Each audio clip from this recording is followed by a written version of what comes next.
Hello everyone, my name is Simon, and I am so tired. I don't know if you can hear it in my voice, but I'm incredibly tired. My voice also sounds a little bit grumpy. And actually that is because, well, it's pretty much the entire world. We kind of have the final point of the year at school, like at university. We just had a lot of tests, and there's still a lot of results still incoming. So I'm kind of waiting for that right now, but man, I've been so incredibly busy with that. I've just been studying and making documents and keeping everything up to date and trying to do the business side of things and all that kind of stuff. So I haven't had a lot of time to play a lot of games or to sleep at all. So at the moment I kind of just want to sleep, but you know, I just want to be casting some games. Soon, however, there shouldn't be any more university, at least for a month or two, so should be able to focus then a lot more on making maybe even daily videos again. So right now, we're gonna take a look at the second game between SK.MC in the top left corner of Entombed Valley, throwing down his pylon on the low ground, so indicating he's gonna go for a very early nexus. And on the other side of the map, we actually have Mill.Stephano playing as the Zerg, as always. So let's see. Stephano most likely gonna open up with a spawning pool first, that his spawning pool goes down. And as always, as Stephano always does, or Stephano rather, always does, he's also going to go for a very early second hatchery, and then most likely a very early third hatchery, right about here. So, actually I noticed in my last video, I kept saying Stephano, guys. I'm sorry. I guess it's Stephano or Stephano. Yeah, I kept calling him Stephano, as I always did. And that's actually a mistake by me, so I apologize for that if I make the mistake once again in this video. So we see him going to go for the early hatchery. SK.MC not going to be able to get the what is it called? The hatchery, yeah. This is such a rough cast.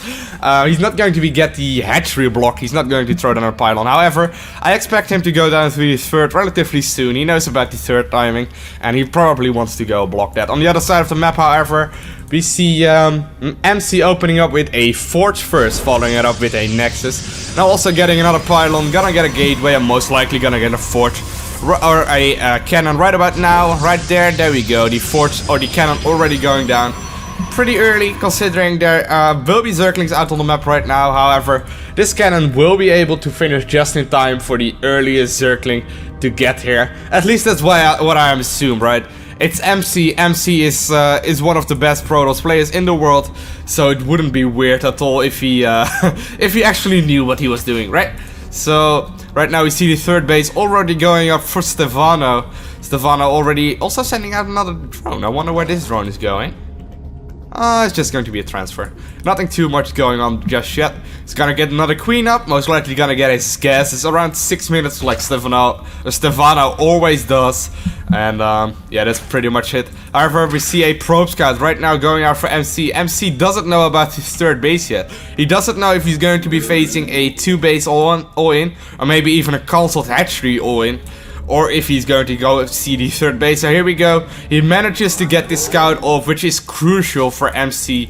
If you are a Protoss player and you do not do this kind of things, man, you should just do it. There's really no way to stop any kind of scouting until Zergling speed is out, which is with Stephano, that's around like the 8-minute mark, which is when Zergling speed is going to be out, so nothing to worry right there. You can just scout with his probe. So right now we see a Stalker going down, so MC deciding to get the skip the Zealot and getting a Stalker instead. Also gonna get the Warp Gate upgrade, relatively normal timed, and also gonna get a pretty early ground weapon attack upgrade. This time, however, like we didn't see in the last game, MC decided to go for one gas only. However, he's going to decide and get both gases right now.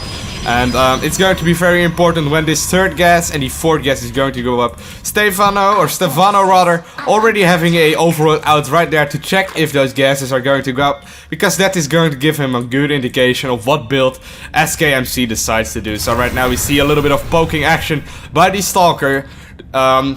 MC scouted the build of SK:MC, so he knows he can pretty much freely move around with this Stalker because the gas geysers are only just now going to be starting.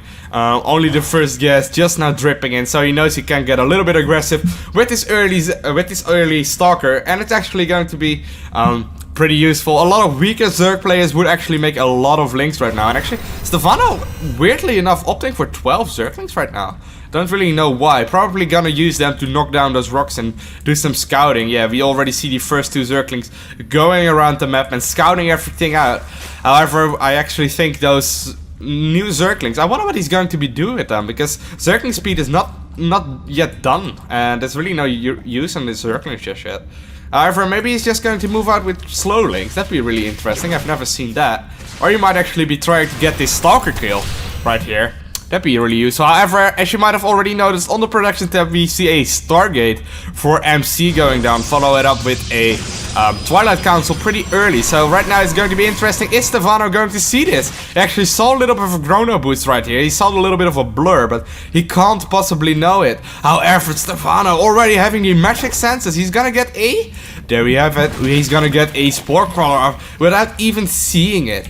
However, he did see a chrono boost right here. Most likely, he also see the 3rd and 4th gas, which is going to indicate him either it's going to be a it's either going to be a really early 3rd base, it's either going to be a Stargate play, or it's going to be some Dark Templar play. So he's going to get the Spore Crawler up just in case. It's going to defend him against Spore Crawlers, against pretty much everything that he's going to be able. But however, he sees the Phoenix out on the map right now. The Phoenix is going to be a huge indication, of course, of airplay.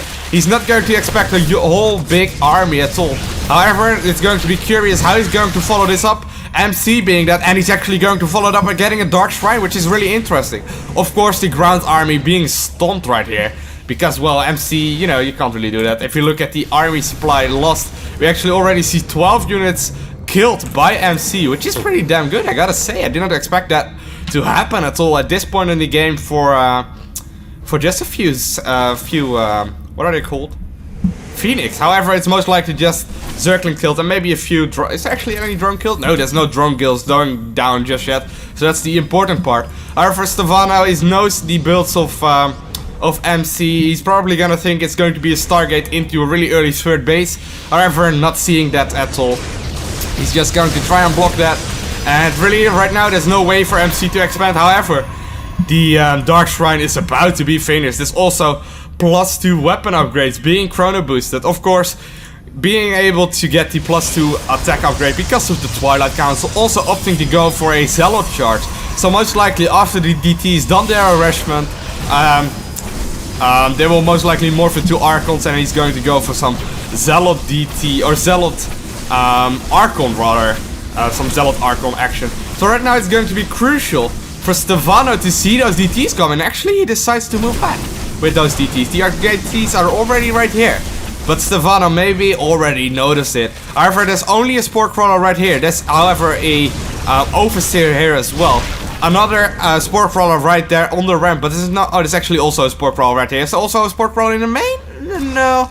This is actually the only funeral spot right here for the DTs to do any kind of damage. And of course, this base right here. However, there is an Overseer out, so don't expect that to do too much damage. However, MC could try and actually get a little bit aggressive with those Phoenix, snipe off the Overseer, and actually then get the DTs in. However, he doesn't know about this. So here we go. We see the 4th base going up for SK:MC. However, there's already a Void Ray here to arrest it. And actually, the Void Ray is going to be able to take out this Spore Crawler. So that's going to be really important, because now he actually has free reign over this hatchery. Of course, there's another Spore Crawler right here incoming, but it could just fly around and maybe even get a gut right there. However, the Void Ray is already fully charged. But right now, the Infestors are out already. Queen's throwing into the mix. And I think he's going to be able to kill all these Phoenix. There we go. We see another fungal going out on the Phoenix, which is going to be really crucial. And right now, if he loses all these Phoenix, there's going to be a huge win right here for SK:MC. There he gets it. SK:MC actually already being almost 40 supply, exactly 40 supply ahead right at this point, which is going to give him a huge advantage right at this point.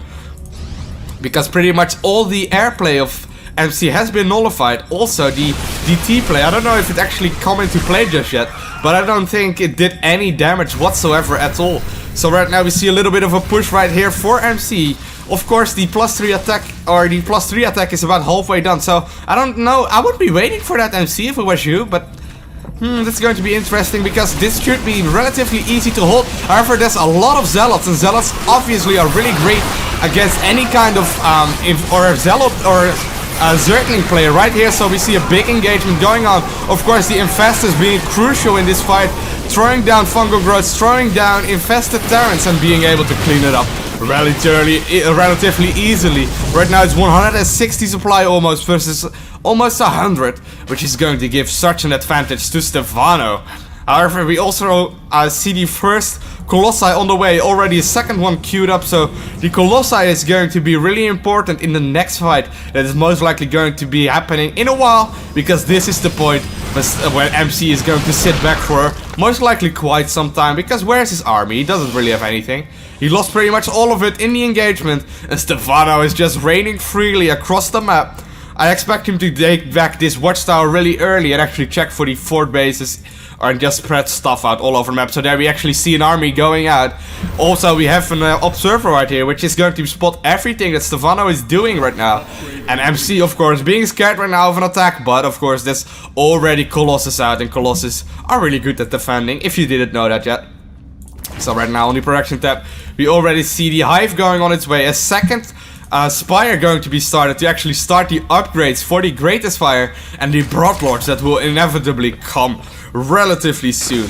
We also see a Spinecrawler just in case of any Zealot warping, which is going to distract the Zealots from killing the Greatest Fire later on in this game. Also, a 5th base going down for Stephano. However, oh my god, I actually missed this? I missed this completely? Guys, I'm so terrible at this. Actually, I should be going back. Let's go back a little bit into this game because I have to see this. So actually, let's speed it up a little bit because I've been missing this entire attack right here. And I should be looking at that, right? I should be seeing this. How did I miss that? So this is going to be... No, we actually have to go a little bit into the future. Let's get into the future, guys. So there we go. We actually see this Warp Prism right here. And right here, the Warp Prism is going to send down the early made Dark Templar and actually going to warp in a lot of Zealots, because Zealots are awesome at taking out stuff when you have them upgraded with +2 attack.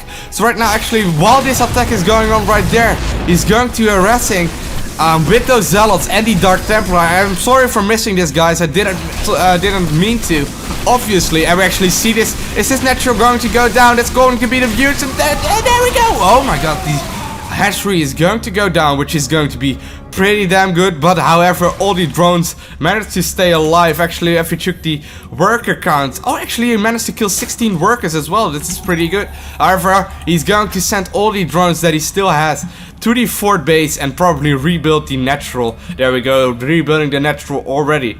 So that's going to be pretty easy for Stephano to come back from. Of course, MC did a lot of damage, but then again, MC lost his entire army at the engagement right here. Actually, we have to take an eye out for this Warp Prism right now, because there's already 4 Zealots once again warped in.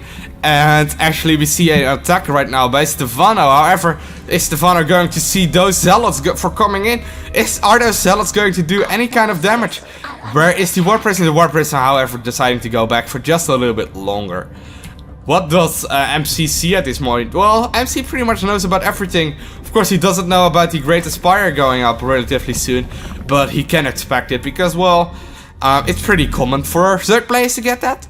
However, we see right now, we see this, and actually, is Stephano going to see the Warp Prism? Yeah, he sees it right now, instantly responding to it. So, really great play by Stephano. However, there's going to be a lot of warped in army right now, trying to get down the infestation pit. However, the infestation pit is not going to be enough.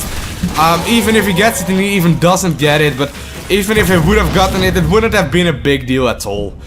So right now we already see the first Corruptus out, ready to kill Colossus. Probably going to be ready to kill, to become Broodlords later on in this game. Actually, Stephano deciding to go and cancel the hatchery, or the Greatest Spire, or the second Spire rather. I don't really know why you would finish it that long and then cancel it at the last second, especially when you're maxed. However, we see a push across the map right now by MC. MC being at 149 supply, having +3 attack on his army, which is going to give him a pretty nice upgrade advantage. However, we already see +2, +2, but Stephano not lacking behind in the upgrade department at all.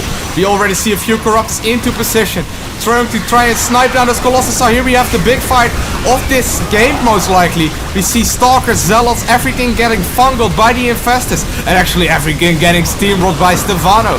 Stephano easily cleaning that up. 180 supply versus 110, which is going to be such a huge advantage for Stephano. Stephano trying to pick up a few more Stalkers, rather, excuse me. Stumbled a little bit over my words right there. However, we see a now we see the Spire going up, however, again, and we also see a Greater Spire going down, but I don't think it's going to matter, because the Greater Spire is not going to wait for that. He's going to move up this ramp, or actually he's a little bit moving back right now, probably trying to get into the natural instead. He has to try and snipe down this Colossus, but there's not any sentries left anymore. All the sentries are going down, so this is going to be the final fight of this game, most likely, and it is going to be so hard for MC to hold. There's no sentries, so there's no clutch force field, and it actually manages to take out MC in this game. So right now this series is tied up 1-1. I want to thank you all for watching. Click the screen right now if you want to be taken to the next game, and I want to thank you all for watching and see you in the next video. Have a great day, guys. Bye.